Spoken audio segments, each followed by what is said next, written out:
Shalom, selamat pagi, selamat datang di video pembelajaran IPA untuk kelas 9 ini. Bapak ucapkan selamat atas kenaikan kelasmu, dan meskipun kita tidak bisa bertemu secara langsung, masih bisa kita untuk mengikuti pelajaran secara virtual seperti ini. Langsung saja ya, jadi untuk IPA itu kita menggunakan buku ini, buku IPA paket yang sudah dibagikan kepada kamu, yang diambil oleh orang tuamu. Nah, pada hari ini Bapak akan menyampaikan materinya saja untuk satu semester ke depan, apa yang kita pelajari di IPA semester ini. Ya, ini bab 1, nanti kita akan mempelajari tentang sistem reproduksi pada manusia. Nah, sistem reproduksi pada manusia ini terdiri atas laki-laki dan perempuan ya, tentunya ini laki-laki dan perempuan. Nanti masing-masing dari sistem reproduksi laki-laki dan perempuan ada dua bagian, yaitu alat reproduksi luar dan dalam. Sama ini, lihat, kalau laki-laki nanti ada penis, skrotum bagian luarnya, bagian dalamnya epididymis, vas deferens, uretra, kelenjar vesikula seminalis, kelenjar prostat, kelenjar Cooper, dan testis, di mana di dalam testis nanti ada proses spermatogenesis. Apa itu yang akan kita pelajari nanti. Nah, untuk perempuan ada dua tadi, ada reproduksi luar dan ada alat reproduksi dalam. Untuk luarnya ada vulva dan labium, dan alat reproduksi dalamnya ada vagina, tuba fallopi atau oviduct atau saluran telur. Ini nanti tempat terjadinya fertilisasi. Apa itu fertilisasi? Itu yang akan kita bahas. Kemudian ada uterus dan ada ovarium. Ovarium tempat oogenesis. Nanti ini akan kita pelajari ya untuk bab 1. Dan bagian terakhir dari bab 1 adalah penyakit pada sistem reproduksi pada manusia serta bagaimana cara menanggulanginya. Lalu di bab 2 kita mempelajari tentang tunggu dulu, ini tertutup. Ya. Di bab 2 kita mempelajari tentang sistem perkembangbiakan pada tumbuhan dan hewan. Kalau di bab 1 hanya manusia, ini pada tumbuhan dan hewan. Nanti pada tumbuhan dan hewan terdiri dari dua, secara kawin atau seksual dan secara tidak kawin atau aseksual. Untuk secara kawin ini melibatkan sel telur dan sperma. Nah, ini yang akan kita bahas nanti.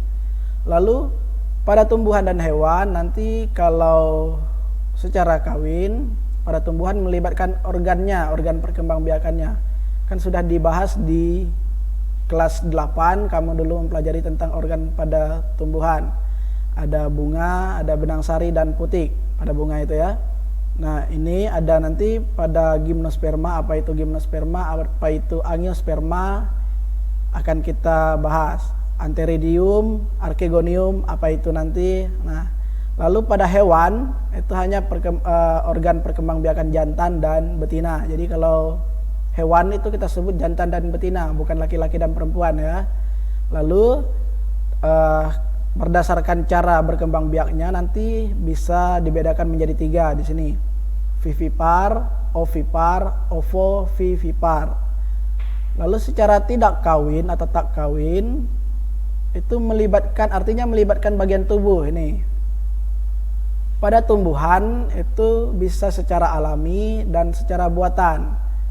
Ya, nanti kita bahas. Lalu bagaimana sistem perkembangbiakan pada tumbuhan dan hewan ini ternyata berperan untuk menjaga kelangsungan hidup.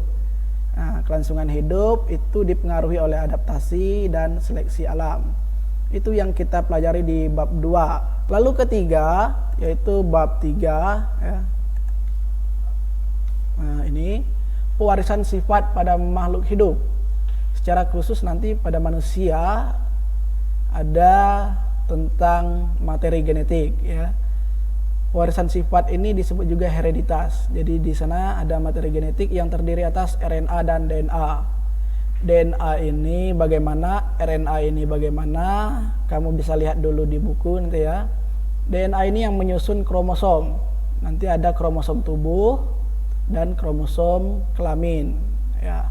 Lalu setelah materi genetik ada hukum Mendel. Nah ini hukum Mendel ini, siapa Mendel itu yang akan kita bahas. Mendel itu ya, ada hukum 1 dan hukum 2-nya. Bagaimana bunyi hukumnya itu kita pelajari pada bab 3. Lalu penerapan pewarisan sifat ini pada tumbuhan, hewan dan manusia. Jadi bukan hanya manusia saja, tapi juga tumbuhan dan hewan juga mewariskan sifat pada keturunannya. Nah, kalau pada manusia nanti terdiri atas yang secara normal, ini yang wajar-wajar saja maksudnya. Jadi warna kulit, rambut, bentuk pertumbuhan rambut pada dahi, lalu lain-lainnya. Ada yang tidak normal, berarti ini yang disebut dengan kelainan nanti. Kelainan bawaan, ini menjadi penyakit. Contoh albino, buta warna, hemofilia. Apa itu hemofilia? Itu adalah penyakit di mana ketika seseorang terluka itu darahnya sukar untuk membeku. Itu bab 3. Nanti juga di Mendel ini ada hitung-hitungannya. Jadi kamu harus siap untuk menghitung sini nanti. Pada bab 4 ini adalah listrik statis dalam kehidupan sehari-hari. Listrik statis ini nanti kita mempelajari tentang muatan listrik yang terdiri atas muatan positif dan negatif. Setelah itu di muatan listrik ini ada yang namanya hukum Coulomb. Hukum Coulomb itu nanti rumusnya F sama dengan K kali Q1 kali Q2 per R kuadrat. Itu nanti kita hitung-hitungan ya di sini di bab 4 ini. Ada juga medan listrik, nanti medan listrik itu dilambangkan dengan E. Ada juga beda potensial, nanti beda potensial dilambangkan dengan delta V. Ya, ini untuk bab 4 listrik statis. Juga nanti akan Bapak jelaskan apa itu listrik statis.